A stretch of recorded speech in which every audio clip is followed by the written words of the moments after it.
Olá pessoal, tudo bem? Aqui é o professor Luciano dos Anjos falando. Hoje a nossa aula é sobre diversidade biológica em florestas tropicais, dando uma ênfase especial e não poderia ser diferente ao bioma amazônico, a Amazônia.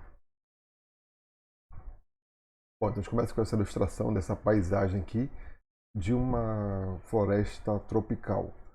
Bom, a gente identifica que tem vários elementos da fauna e da flora. A gente tem um ambiente com a presença de muitas árvores, diferentes guildas, diferentes grupos de animais que exercem diferentes funções nesse ecossistema, né?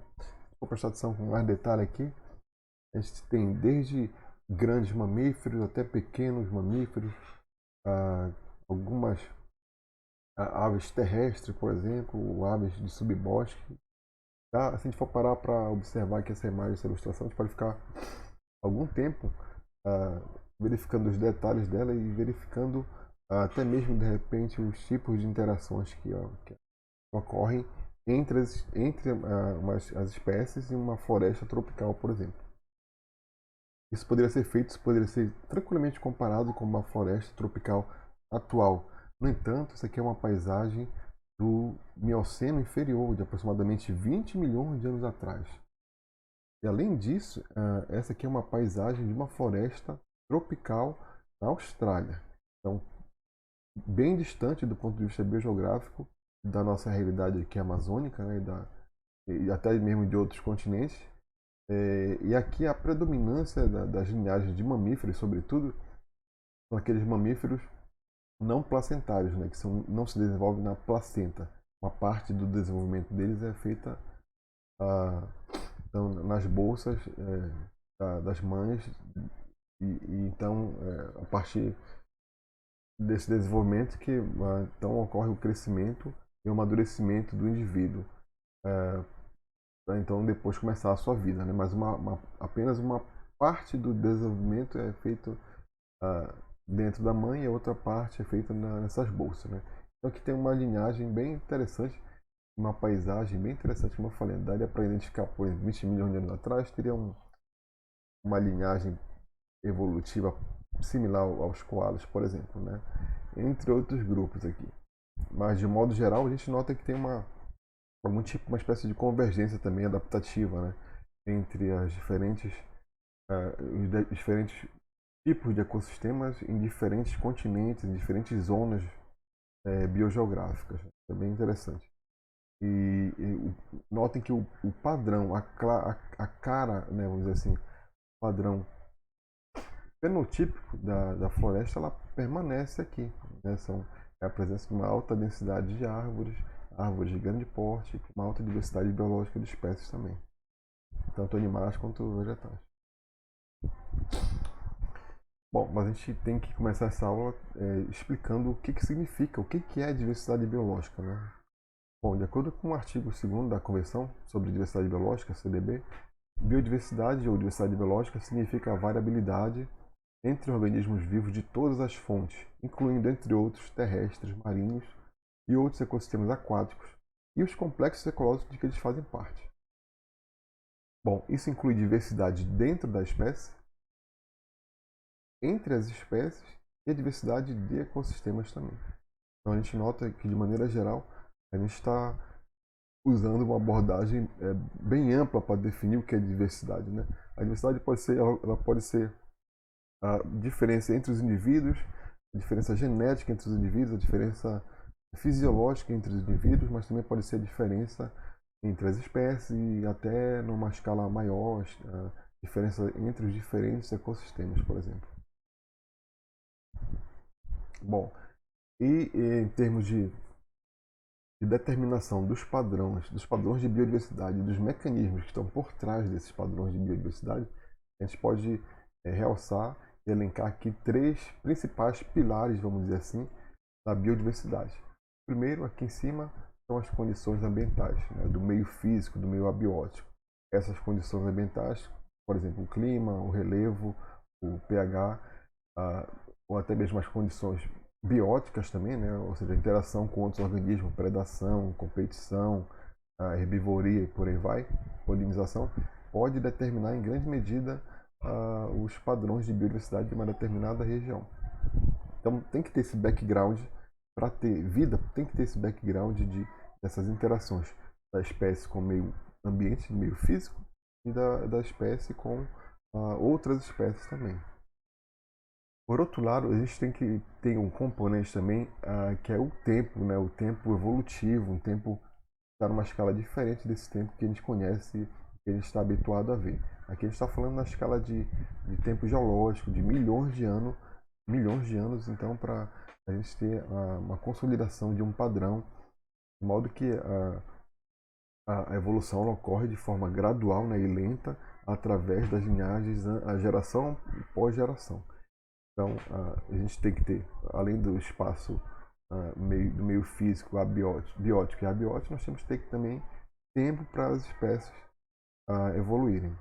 E por último a gente tem o espaço, que pode ser o espaço geográfico, pode ser por exemplo, pode ser um volume de água, por exemplo, também, pode ser nos oceanos ou nos próprios rios, mas pode ser também a superfície terrestre, as plataformas continentais, onde as espécies vão então interagir com esse meio abiótico, meio biótico, e onde potencialmente tem a capacidade de se expandir e de gerar eventos de especiação, de extinção, por aí vai. Mas basicamente precisa desse tripé: condições do ambiente físico, biótico e abiótico. A gente precisa de tempo evolutivo, e precisa de espaço geográfico também. Espaço geográfico bidimensional, como espaço sobre as camadas terrestres, ou então um espaço em termos de volume tridimensional, como um volume de água, por exemplo. Bom, então a gente nota que a biodiversidade ela não é um tema simples de se estudar, porque ela pode ser um fenômeno multifacetado, né? A gente pode olhar a biodiversidade como uma espécie em particular, a gente pode olhar a biodiversidade como um ecossistema também, ou como uma ecorregião, ou como um bioma, por exemplo, né? Ou até mesmo como a biosfera. Então, a biodiversidade compreende esse arranjo complexo, multifacetado e multiscala de organismos. É importante realçar isso, além de ser múltiplas facetas, né, nós temos também múltiplas escalas que estão organizadas de maneira hierárquica ao longo dos seres vivos, dos organismos. Bom, e a gente tem que ter consciência de que o ambiente que as espécies vivem, né, sobretudo o ambiente físico, o ambiente abiótico, ele é mutável, né? Então ele pode ocorrer mudanças. Em alguns casos, mudanças são mais lentas e graduais também, mas em outros casos podem ocorrer mudanças bruscas, por exemplo, de temperatura, de elevação do nível do mar, por exemplo. É que a gente tem uma historinha contada pelo menos nos últimos 22 mil anos, de maneira geral, baseada em dados observados, nos últimos 22 mil anos de história para o planeta, né? Então aqui, olha, a gente tem a linha laranja aqui, essa curva laranja mostra o índice de radiação solar no planeta de 22 mil anos até o presente. Aqui, por outro lado, na curva verde, nós temos o nível de concentração de CO2 na atmosfera nos últimos 22 mil anos, né, também. E aqui, aqui embaixo na B, nós temos a variação, por exemplo, do nível do mar em relação às plataformas continentais, né? Então a gente nota que, por exemplo, 22 mil anos atrás, a gente tinha, em alguns casos, dependendo da região, claro, né? Mas a gente poderia ter um recuo de até menos 120 metros, né? Em termos de slope, né? De declividade. Isso representa algumas centenas de quilômetros, por exemplo, da costa brasileira. Poder ter essa ampliação dessa faixa de terra disponível pode ter modificado diversos padrões, tanto padrões climáticos como padrões de biodiversidade também. Então 120 metros é muita coisa, pode ter surgido muita terra, estaria então disponível para colonizar, para as espécies colonizar e se persistirem e se de repente se multiplicarem. E aqui pelo menos nos últimos 6 mil anos que ocorre essa estabilização no patamar que a gente tem hoje, né? Então a gente tem um momento do nível do mar bem baixo aqui, ela vai subindo gradativamente à medida que o tempo passa, se estabiliza aqui em torno de 3.000 anos até o presente. Aqui tem outros parâmetros também que vale a pena conferir mais de perto, mas eu não vou entrar em detalhes aqui, que é essa a função desses dados aqui é só para mostrar basicamente que a gente tem essa oscilação do ambiente físico, que o ambiente físico não é imutável, pelo contrário, ele sofre modificações, podem ser repentinas, né, mas também na maioria das vezes são modificações lentas e graduais. Isso obviamente influencia padrões de biodiversidade. Bom, se a gente tentar esquematizar aqui ou sumarizar qual é o tipo de relação da biodiversidade com o clima, já que o clima é um dos principais motores do ambiente físico que modificam e que são capazes de mudar esse background ambiental para a biodiversidade, né? Basicamente, temperatura e precipitação têm uma função crítica no desenvolvimento das espécies, tanto no nível metabólico, fisiológico, até no nível comportamental, por exemplo. Bom, se a gente pega aqui essa linha do tempo aqui com 5 tempos diferentes, né, discretizados, né, tempo 1, tempo 2, 3, 4, 5. E se a gente adiciona a ele um ambiente bidimensional, que pode ser, por exemplo, temperatura e precipitação, a gente pode verificar que pode ocorrer uma mudança de um tempo para o outro, pode ocorrer uma mudança gradual dos padrões de resposta de temperatura e precipitação, por exemplo. Isso pode ser em função de várias coisas. Essa mudança pode ser mais acelerada ou pode ser mais lenta, mas a gente tem a mudança aqui sendo consolidada, né? E essa mudança no ambiente ao longo do tempo, ela acaba se refletindo sobre o espaço geográfico, né? E de modo que a gente tem a mudança aqui das cores nos diferentes ambientes, nos diferentes espaços geográficos, que mostra uma mudança também nas características intrínsecas de uma espécie, por exemplo, ou de um ecossistema. Muita mudança pode ocorrer também em função desse espaço geográfico. Então não é um fenômeno estático também do ponto de vista espacial. A gente pode ter a migração, o deslocamento sobre o espaço geográfico, e esse deslocamento ele pode culminar em mudanças e acumulação de mudanças e de adaptações, então podem culminar numa outra linhagem, por exemplo, ou num outro tipo de ecossistema, num outro tipo de resposta. Tudo isso aqui observando todas essas características de tempo, ambiente, espaço geográfico, olhando por uma ótica da evolução, né, do processo evolutivo dos seres vivos, que é o que faz com que eles sejam tão únicos e especiais.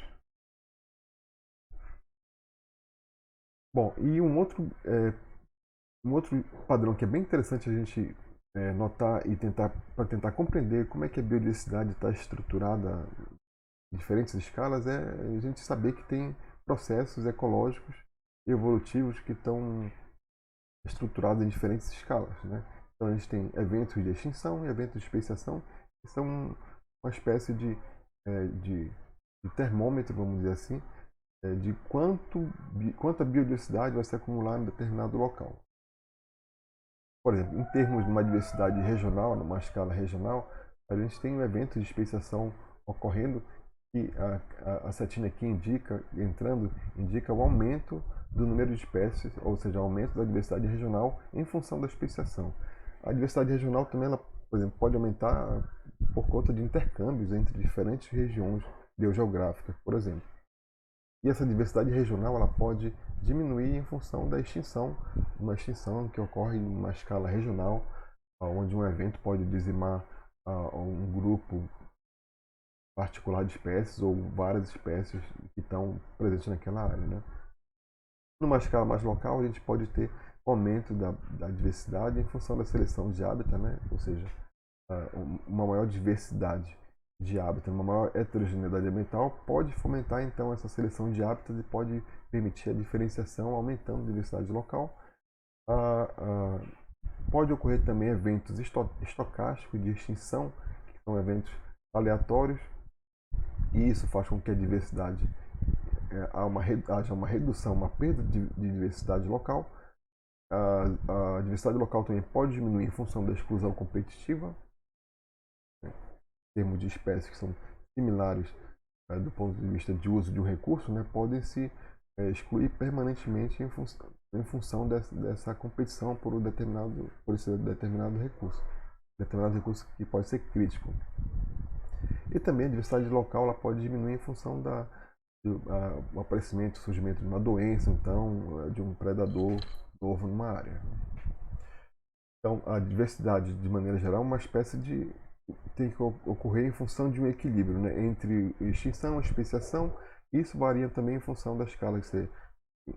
Numa escala regional, a gente tem um grupo de mecanismos que atuam, e na escala da diversidade local a gente tem outro grupo de mecanismos que podem atuar afetando a diversidade. Bom, em relação aos padrões observados de biodiversidade atuais, ou seja, o que a gente já tem, a gente consegue descrever baseado nos métodos atuais, o que a gente consegue descrever em termos de biodiversidade para uma ampla região, por exemplo. Bom, essa história já é reconhecida há muito tempo, né? Desde das viagens dos grandes naturalistas que viajaram o mundo atrás de informação e coletando informação e gerando conhecimento e também produzindo teorias científicas a respeito dessa diversidade. A gente tem essa aqui é uma ilustração de uma revisão, de uma edição mais recente do livro do Alexander von Humboldt, né? De 1804, né, que trata da distribuição geográfica dos animais. E aqui, por exemplo, a gente encontra a região neotropical. Já lá nesse tempo já era possível definir no mundo todo, né, diferentes zonas, diferentes regiões zoogeográficas, como ficou conhecida, então fitogeográfica, né, de modo que cada continente contém um grupo particular de espécies que são independentes do ponto de vista ecológico, nem tanto, mas até, sobretudo, do ponto de vista evolutivo, né? Então, esses padrões já são reconhecidos, né, e já é possível fazer essa diferenciação desde muito tempo, dos últimos 2 séculos para cá. E esse aqui é um padrão mais clássico e atualizado, né, que agora com as ferramentas atuais já é possível a gente acessar ele de forma mais profunda e tentar compreender ele, que é o padrão latitudinal de diversidade, né? Aqui enfatizando o bioma amazônico, mostrando que em termos de diversidade, tanto para anfíbios, aves, mamíferos ou plantas, a gente tem um centro muito forte de diversidade, né? De número de espécies crescentes em função dessa posição relacionada ao bioma amazônico que é próximo do Equador.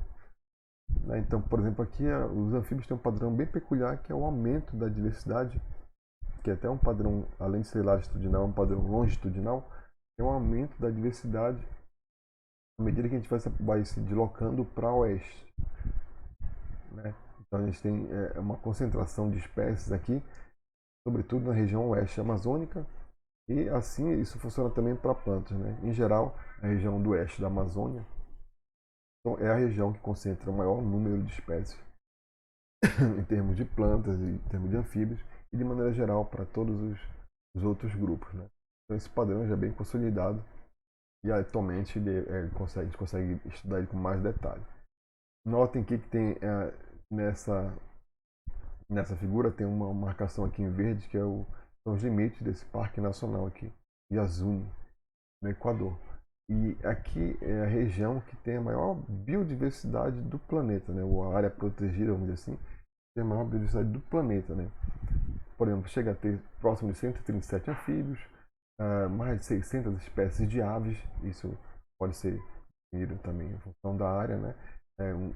Mais de 4.000 espécies de plantas diferentes, tudo isso numa região geográfica que a gente consegue delimitar, né? Então, são locais que possuem alta diversidade. E a pergunta importante é por que essas regiões concentram tanta diversidade biológica, né? Essa pergunta já tem sido tentada responder ela já há muitos séculos, desde os grandes naturalistas, e agora com as ferramentas mais atualizadas que a gente vai mostrar adiante, a gente tem conseguido ter uma ideia mais clara do que gerou e o que promoveu esse padrão de diversificação.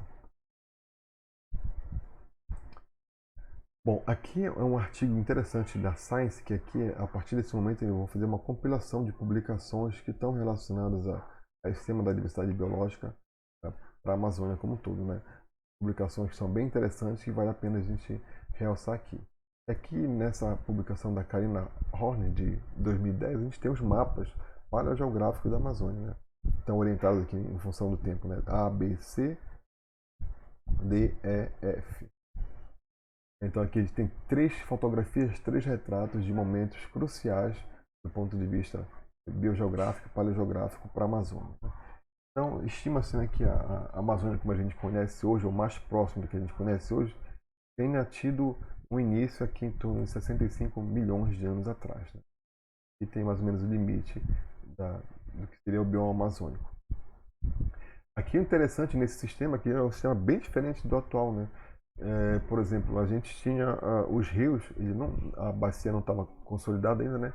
Os rios eles não corriam nessa direção aqui oposta da bacia amazônica, né? Do rio Amazonas principal. O ponto de convergência de fluxo dos rios era para cá, para cima, para a região aqui próximo onde é atualmente a Venezuela. Então a gente tem os rios convergindo para essa região aqui. E a gente não tinha fluxo nesse sentido aqui, até mesmo porque notem que aqui esses triângulos aqui indicam é um movimento de surgimento da cadeia de montanha dos Andes, né? Então a gente praticamente não tinha a cadeia, não tinha a cordilheira dos Andes formada aqui, então a gente tinha um outro fluxo, um outro esquema de fluxo da bacia amazônica como um todo. Aqui no B, em torno de 33 milhões de anos atrás, a gente já tem a consolidação desse sistema subandino de formação de rios, né? Novamente, a gente não tem a formação da grande bacia correndo para o Oceano Atlântico nessa altura aqui. No C, em torno de 23 milhões de anos, a gente já tem a formação desse grande lago aqui, que chama o sistema Pebas, continua ainda correndo para a porção mais ao norte do continente sul-americano. E a gente tem uma atividade mais intensa aqui, uma atividade tectônica mais intensa que já permitiu então o surgimento de algumas cadeias de montanha aqui nos Andes, né? Aqui em torno de 10 milhões de anos atrás, a gente tem formação desse sistema Acre, e é a partir do surgimento da cordilheira andina aqui que a gente tem então a conformação atual mais similar da bacia amazônica. E a partir de 10 milhões de anos atrás, 10 milhões de anos atrás que o rio Amazonas começa, a bacia do rio Amazonas começa a se definir e o rio começa então a correr na direção do Oceano Atlântico aqui. E com o surgimento já continuando definitivo, a gente tem um aporte de nutrientes da região andina maior, né, para essa região da bacia amazônica, né? E isso foi constatado em torno de 7 milhões de anos, que teve esse aumento de sedimento dos Andes aqui na foz do rio Amazonas, no já conhecido e consolidado rio Amazonas, até chegar no cenário atual, onde a gente tem a consolidação definitiva da cadeia de montanhas andinas, né? E a gente tem o rio já correndo nesse sentido aqui, de oeste para leste. Esse é uma figura do mesmo artigo da Karina Horn, que mostra exatamente essas mudanças bióticas, né? Amazônia através do tempo. Vale a pena realçar aqui que aqui são os triângulos marronzinhos, são os períodos que ocorreram maior atividade tectônica e promovendo o surgimento da cadeia andina, né? Então, de maneira geral, aqui a gente tem em torno de, a partir do sistema Pebas, aqui no sistema Acre, em torno de 10 milhões de anos, a gente vai ter, na verdade, um maior incremento de linhagens, tanto de insetos, anfíbios, mamíferos, aves e plantas, que a partir de 10 milhões de anos para cá. Então começa a ocorrer essa explosão de diversificação para a fauna amazônica, né? É a taxa de diversificação para esses diferentes grupos aqui e para diferentes regiões também, né? Então, de maneira geral, a gente observa que a biodiversidade na Amazônia, e para se tornar parecida com o padrão que a gente tem atualmente, se iniciou em torno de a sua consolidação a partir dos 10 milhões de anos para cá. Bom, a gente então vai entrar no aspecto de gerar hipótese e propor mecanismos que explicam essa grande diversidade biológica na bacia amazônica, por exemplo. A primeira e mais amplamente conhecida e difundida é a hipótese dos refúgios climáticos.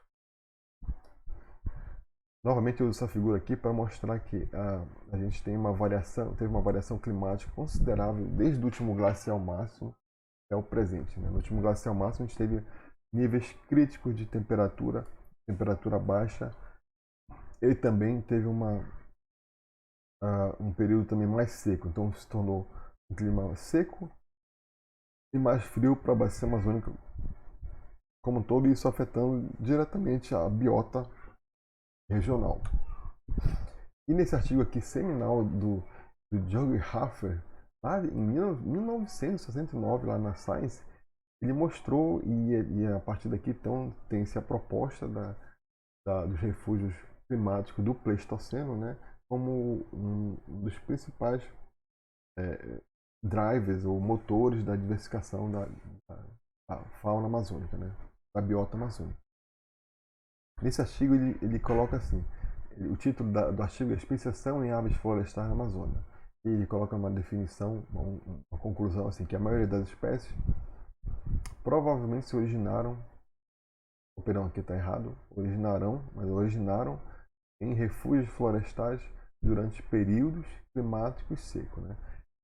A proposta dele é que, já que no último glacial máximo, sobretudo, e no Pleistoceno, ao longo das oscilações climáticas de temperatura e precipitação, ocorreu a formação desses refúgios climáticos florestais, onde a gente tinha concentração de espécies naqueles refúgios.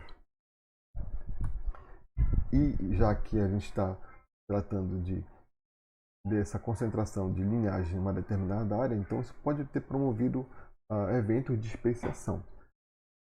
Bom, como ele fez isso? Ele é uma sacada assim, muito, muito legal, genial, eu diria, porque ele basicamente pegou a sobreposição da distribuição geográfica, isso lá em 1969, sem ter as ferramentas que a gente tem hoje, tecnológicas, né? Lá em 69 ele conseguiu definir a amplitude geográfica, vamos dizer assim, das diferentes espécies, né? E viu que ele tinha algumas coincidências em termos de distribuição. Existiam algumas áreas da Amazônia que coincidiam e vários grupos de espécies estavam naquele mesmo local. E a partir desse padrão, ele concluiu que alguns locais provavelmente se mantiveram como intactos ou como refúgio, provavelmente potenciais florestais dessas linhagens. E a partir desses refúgios e recuperação e o aumento da temperatura e o aumento da precipitação, essas linhagens teriam então se espalhado novamente para a bacia amazônica, como a gente conhece atualmente. E esses refúgios estão, em geral, são localizados aqui onde nós temos essas setas aqui. E ele realça aqui também a questão, a importância da floresta de várzea como ecossistema também dinâmico que promoveu a diversificação das linhagens aqui na bacia amazônica, e sobretudo as florestas de terra firme, onde esses locais aqui estão tanto no escudo das Guianas, na área de Belém, no escudo brasileiro aqui ou no oeste da Amazônia, teriam então concentrado esse número de espécies, né? E isso teria promovido então um processo de especiação, um processo de formação de novas linhagens. Uma outra hipótese também que é muito explorada é a hipótese dos rios como barreira, né? Na bacia amazônica a gente sabe que em grande medida os rios podem funcionar como barreira geográfica da dispersão das linhagens.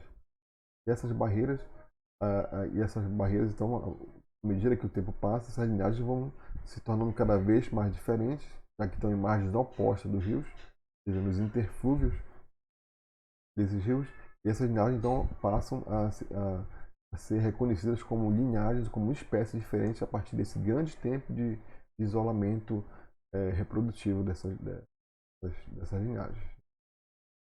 E a proposta original ela foi feita por Alfred Russel Wallace, né, que é um coautor da teoria da evolução, junto com Darwin, contemporâneo de Darwin. E Wallace andou um bocado pela Amazônia, né, por Amazônia, e notou esse padrão lá em meados do século XVIII. já tinha notado esse padrão de que a gente, os rios funcionaram como uma espécie de barreira geográfica para muitas linhagens, né? De modo que a proposição dele era a seguinte, que em margens opostas dos interflúvios, por exemplo, pegar aqui o interflúvio do rio Tapajós aqui e do Xingu, em margens opostas dos rios, vai ter linhagens que são próximas, são aparentadas, mas que já são espécies consideradas espécies diferentes. Já que a gente teve essa separação das populações por um longo período em função da formação dos rios, e isso pode ser considerado como uma força motor do processo de diversificação na Amazônia. E em virtude disso, a gente teve então a definição do que a gente conhece como as áreas de endemismo da Amazônia. São áreas que concentram linhagens que foram definidas baseadas nos padrões de distribuição de borboletas, de aves, de mamíferos. Foi consolidada numa publicação de José Maria Cardoso, que mostra que algumas linhagens de mamíferos e aves borboletas têm espécies que são exclusivas ou são endêmicas dessas regiões interflúvicas, né? Da área de Minas Belém, tem a área de Minas Xingu, Tapajós, Rondônia, Inambari, Napo, Imeri e o escudo das Guianas aqui. Tem uma nova, que é mais recente, teria potencialmente de ser uma área endemismo aqui chamada Jaú, com o interflúvio do rio Jaú. Bom, isso funcionou bem, funciona até hoje, né? Só que, no entanto, a gente tem evidências baseado em dados mais atuais que os rios como barreiras biogeográficas funcionam, mas não funcionam assim tão bem. Funcionam para alguns grupos, para outros não. E nesse artigo aqui de 2017 do Birajara Oliveira, ele faz exatamente uma análise sobre os padrões de distribuição das aves na bacia amazônica, né? Considerando tanto o nível específico, né, das espécies, quanto o nível de subespécies também. Ele faz uma análise multidimensional e coloca aqui um gradiente de cores que fica bem interessante, bem bonito, e mostra que para cada grupo de cor aqui a gente tem uma importância de um eixo aqui, um eixo multivariado, né? Então a gente tem aqui o eixo 1, o eixo 2, o eixo 3, eixo 2, eixo 3, e para cada conjunto de cores desse espectro de cores aqui, a gente tem um agrupamento de espécies, de linhagens diferentes. E o que foi que ele notou foi o seguinte: quando ele pega esse dado aqui, que é um dado contínuo, e converte e classifica eles com o melhor método de classificação possível, ele consegue separar em apenas 3 grandes grupos ou 3 grandes classes. Um no escudo brasileiro, um no oeste da Amazônia e um no escudo das Guianas.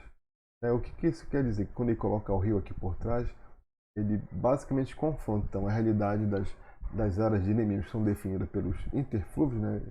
São as áreas entre os rios, entre os grandes rios, e mostra que não há basicamente coincidência, né, desses agrupamentos que ele fez aqui, através dessa análise multidimensional, com os limites dos rios, né? Então, na verdade, o que tem maior peso, que mais se aproxima dessa divisão aqui, desses 2 grupos de 2 áreas de endemismos, é a bacia aqui do Amazonas mesmo, né? Que conseguiria separar então entre 2 grupos, do norte e do sul. No restante, a gente nota que os rios não têm uma influência muito grande no processo de formação de novas espécies e no endemismo dessas espécies, né? Ele coloca isso numa figura que eu acho que fica bem interessante, que ele explicita aqui no A, por exemplo, aqui é a hipótese dos rios como barreira como a gente conhece hoje, né? Então a gente tem algumas linhagens que são exclusivas de um determinado interflúvio. Então aqui tem interflúvio, esse interflúvio aqui, esse outro interflúvio, esse outro interflúvio. Em cada interflúvio desse tem uma espécie que ela é única desse local. Então aqui a gente tem a espécie azulzinha e essa espécie aqui meio creme, né, vamos dizer assim. Aqui tem a cinza e a marrom. Aqui tem essa cor de vinho e verde. Em cada grupo, cada área de endemismo dessa aqui, a gente tem um grupo de espécies que são exclusivos desse local. Essa aqui é a proposta da hipótese dos rios como barreiras, né?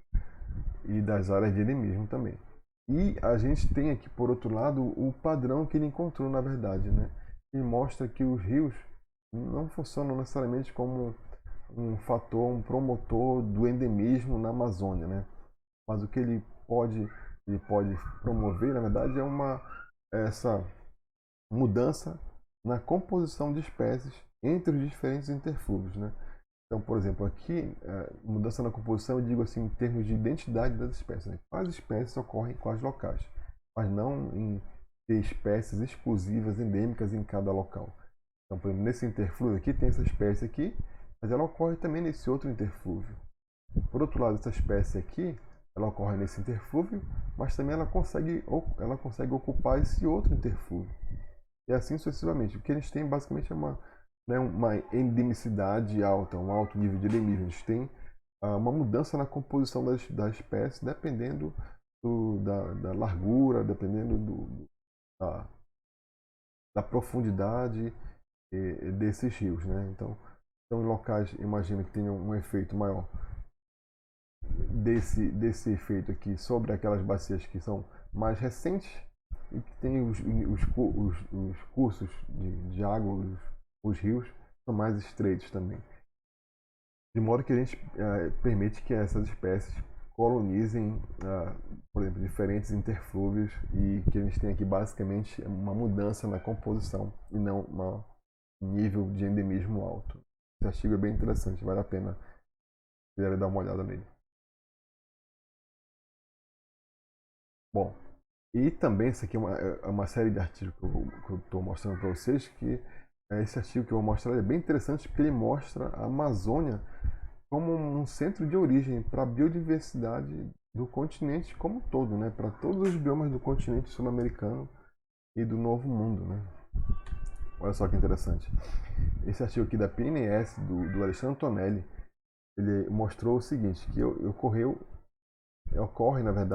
esse intercâmbio biótico entre regiões da região neotropical, né, que pega aqui desde o norte do México até a Argentina, né? Intercâmbio biótico entre regiões estimado a partir dessas datações de filogenias moleculares.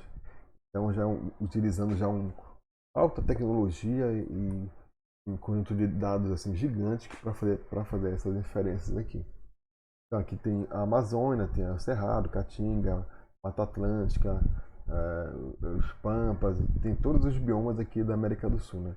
E esses biomas estão representados aqui nessa figura, nessa rede de conexões, que mostram basicamente a orientação das setas indica se um local ele está recebendo espécies ou ele está promovendo a emigração dessas espécies, né? As espécies estão saindo dele ou estão entrando nele. E basicamente para todos esses biomas aqui da América do Sul, a gente tem a Amazônia como fonte, né, de espécies. Em alguns casos, por exemplo, aqui para essa região aqui da Mesoamérica, né, que são para a região do México, por exemplo, mais de 711 linhagens, espécies saíram da Amazônia e foram para essa região. E para cá, para Cerrado, por exemplo, em torno de 517 linhagens. Então a gente tem a Amazônia como um grande centro de diversificação das linhagens, né? E a partir dessa diversificação ela consegue então expandir e espalhar suas linhagens por outros biomas, outros tipos de ambientes. E a história é bem interessante. Ele usou isso 4.450 espécies de 6 grupos taxonômicos, né? Então ele usou plantas superiores, aves, samambaias, sapos, mamíferos, esquamatos. Aqui tem a figura para cada grupo, né? Esse intercâmbio clado específico entre as regiões. Para angiospermas, para as aves, para as samambaias, mamíferos, esquamatas e os sapos. Novamente, a gente tem a predominância da Amazônia como um centro de distribuição, vamos dizer assim, dessas linhagens, dessa diversificação a partir desse intercâmbio com outras regiões, né? Esse é um dado bem interessante, bem legal.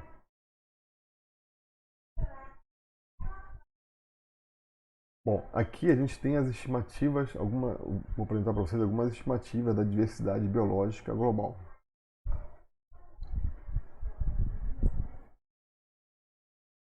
Em termos de quantas espécies a gente teria, por exemplo, na região neotropical em relação às plantas, né? Aqui nessa tabela tem mostrando aqui nas colunas a área, o número de espécies e a área de florestas úmidas em milhões de hectares. E aqui tem esse número estimado. Nota que nos neotrópicos, por exemplo, a gente tem aproximadamente 93.500 espécies de plantas. Isso plantas de todos os grupos, né? Angiospermas, briófitas, pteridófitas e por aí vai. E aqui ocupando uma área de mais de 400 milhões de hectares. Né? Notem que a região com a segunda maior, que é aqui a região do Pacífico, né? da Ásia, tem 61.700 espécies. Então, menos 30.000 espécies. Não tem nada comparado com a região neotropical hoje. A gente tem a maior biodiversidade de plantas do planeta, quase mais de 90.000 espécies diferentes, e elas estão consideradas sobretudo no bioma amazônico, né, que pode incluir também outros tipos de floresta. Mas na região neotropical a gente tem essa imensa diversidade. Por exemplo, na África a gente tem em torno de 20.000. Nos trópicos africanos a gente tem em torno de 20.000 espécies. Na continente mesmo africano a gente tem 16.000 espécies de plantas. Então é um fenômeno assim, descomunal, é uma diferença muito grande, variando em várias ordens de tamanho, de número de espécies. Né? Um negócio impressionante. E aqui é um gráfico que é bem legal, bem interessante, porque mostra a densidade de espécies de plantas que a gente pode encontrar em florestas tropicais em cada hectare avaliado, por exemplo. Em geral, na média aqui, na África, a gente pode encontrar em cada hectare das florestas tropicais africanas pouco menos de 100 espécies diferentes. Enquanto que aqui na América, né, na região neotropical, a gente pode encontrar próximo de 200 espécies. E aqui na Ásia a gente tem em torno aqui de uns 150, mais ou menos, 150 espécies a cada hectare. Então, se eu for, por exemplo, fazer um inventário, fizer 3 inventários, um na Ásia, um na América, um na África, e criar uma parcela lá de 1 hectare, eu vou encontrar aproximadamente esse número de espécies, né? Mas notem que tem uma variação para a África nem tanto, né? Mas para a América e para a Ásia tem uma grande variação do número de espécies, dependendo muito provavelmente da região. Como eu mostrei aquele mapa anteriormente, lá do mapa de riqueza de espécies da América do Sul e para a Amazônia, a gente tem então que algumas porções da Amazônia tem mais espécies que outras, né? Então, na região oeste da Amazônia, a gente tem um número significativamente maior e deve estar nesse extremo aqui do gráfico, desse box plot. A gente pode encontrar tranquilamente mais de 300 espécies de plantas a cada hectare. Isso para aquela região em particular, lá do oeste da Amazônia. Tem uma variação bem interessante. Mas, novamente, a gente tem a América, né, a região neotropical, com a maior densidade de espécies por hectare, maior riqueza de espécies por hectare, em comparação com as outras florestas tropicais da Ásia e da África.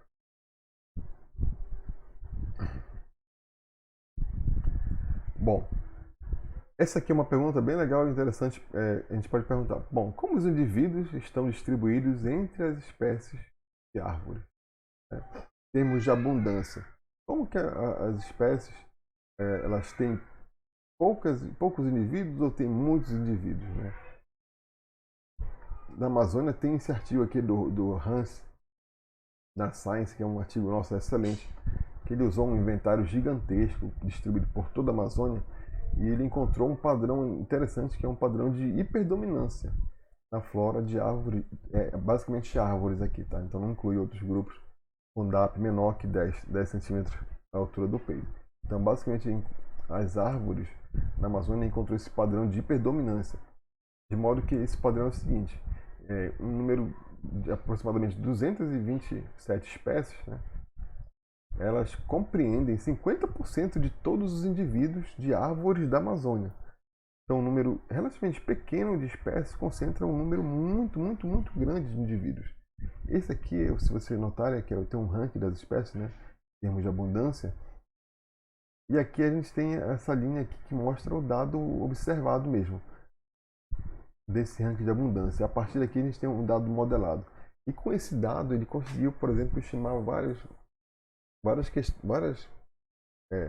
informações, conseguiu extrair várias informações que são interessantes para a Amazônia como um todo, né? Por exemplo, a estimativa de árvores para a Amazônia, se acompanhasse essa reta aqui, em termos de espécies, pode estimar que a Amazônia tem hoje, a partir desses dados de inventário, mais de 15 mil espécies. 15 mil espécies de árvores, né? Então, um dado absolutamente gigantesco, né? Para árvores. Nenhum outro bioma, nenhuma outra região do planeta tem tantas espécies de árvores como na Amazônia. E então, tem esse padrão aqui que é bem forte da hiperdominância em relação à abundância, mas vocês vão ver que tem outro padrão bem interessante também, que é um padrão relacionado com o carbono, com a biomassa. E respondendo essa pergunta, né? Como o carbono está distribuído entre as florestas tropicais do mundo? E aqui tem um gráfico bem interessante com um mapa, né, que mostra a variação espacial do carbono em florestas tropicais. Nesse artigo publicado na Science também, pelo Sullivan, né? Então a gente tem aqui os pontinhos de amostragem nos 4 continentes, né? E mostra aqui o estoque de carbono em relação ao continente, né? Na América do Sul, na África, na Ásia e na Austrália. Então notem que, olha que interessante, embora a Amazônia tenha a maior biodiversidade em número de espécies, ela não tem a maior biomassa. Interessante isso. Notem que as florestas que têm a maior biomassa são as florestas tropicais da Austrália. Olha só que curioso. Né? E por outro lado, as florestas da América do Sul, que são essas daqui que estão em verde, elas têm, em termos comparativos, a menor concentração de carbono. Isso é bem interessante, que até é meio que contraditório, né? A gente tem a maior riqueza, o maior número de espécies diferentes, só que a gente não tem a maior biomassa. Como é que a gente explica isso? Interessante. E esse aqui, continuando nesse artigo do Sullivan, né, que ele realmente faz uma análise bem interessante, que é mostrando como o clima então pode influenciar nesses padrões de biomassa e de carbono. Ele mostra o seguinte, que se a temperatura do planeta, por exemplo, aumentar em torno de 2 graus, né, quem mais vai perder carbono, quem mais vai passar a emitir carbono, provavelmente vão ser as florestas da América do Sul. Então, essas mudanças de longo prazo predita, né, através desse modelo, nesses estoques de carbono, devido a esse aumento de 2 graus na temperatura. Então, aqui em relação aos estoques de carbono, medido em megagrama por hectare, um aumento de 2 graus pode promover até uma perda de menos 80 toneladas de carbono em um hectare para a região da Bacia Amazônica. Note que, comparativamente aos outros domínios fitogeográficos, né, a gente tem uma perda significativamente menor do que na Amazônia. Então, a Amazônia já tem, em tese, a menor volume de carbono em comparação com as outras florestas tropicais. Só que a tendência é que ela perca mais carbono em função de um aumento da temperatura em torno de 2 graus. Isso é preocupante demais.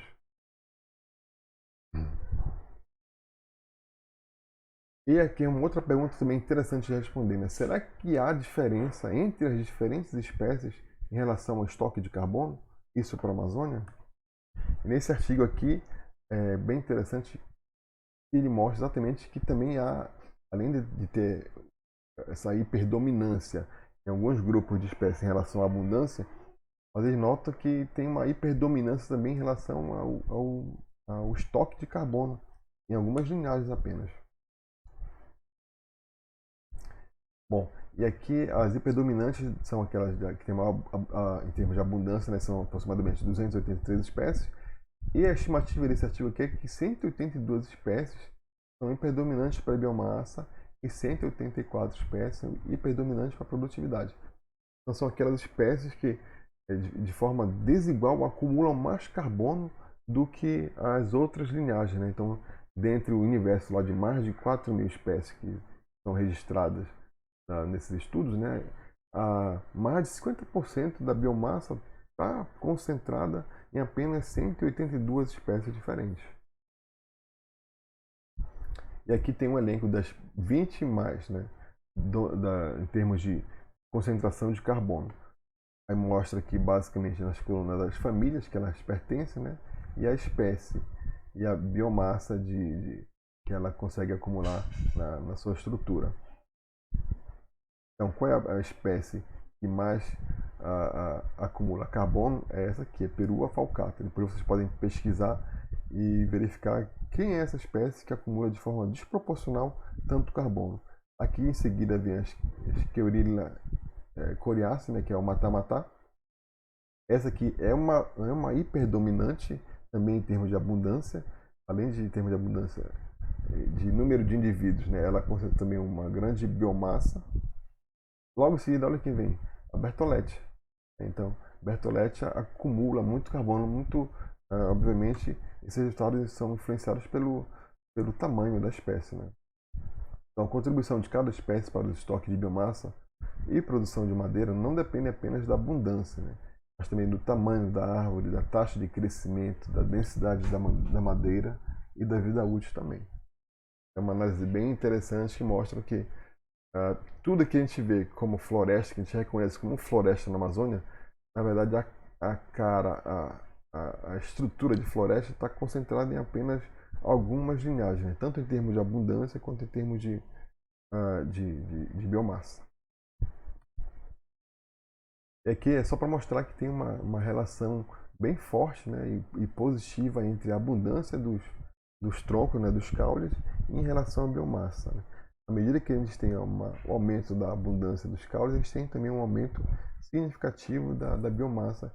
E esse R quadrado aqui, que é o coeficiente de determinação, né, dessa regressão, chega a 0,78. E aqui, em termos de produtividade, 0,65. Um valor significativo, né? Notem pelo P aqui bem baixo.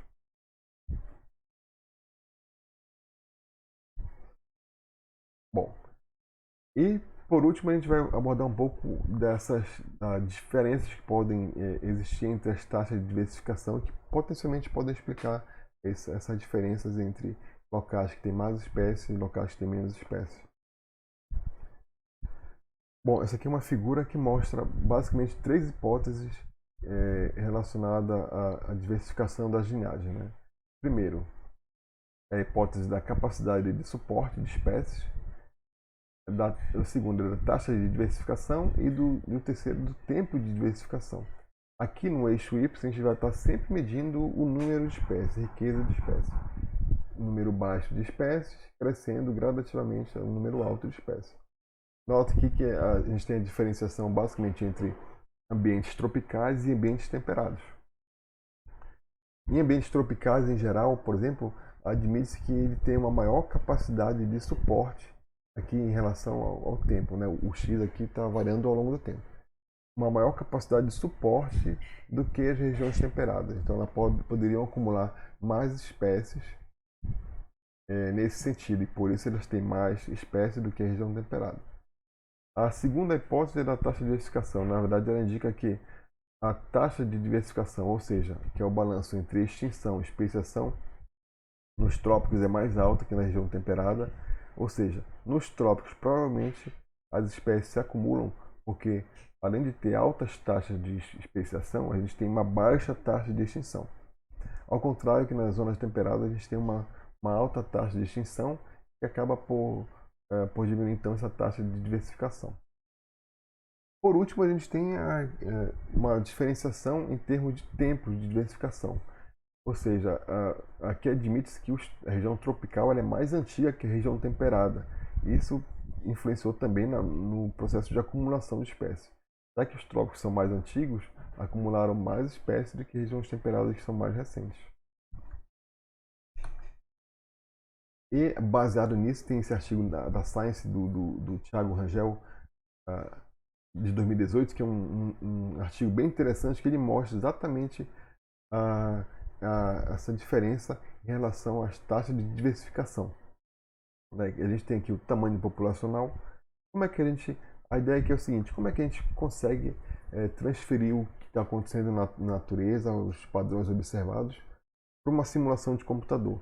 Essa é a proposta aqui do grupo do Thiago Rangel, que basicamente ele consegue, então, ao longo do tempo, né, de uma simulação ao longo do tempo, de forma espacialmente explícita, ele consegue definir um período de trajetória, um período de persistência de uma população, um período de especiação e um período de persistência ou um período de extinção.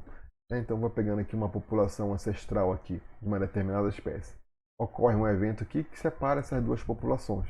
E essa população 1 vai para um lado e essa população 2 vai para o outro lado. Esse aqui é o momento da especiação, é o tempo que elas ficam separadas, né, o tempo mínimo que elas ficam separadas até esse evento de especiação aqui.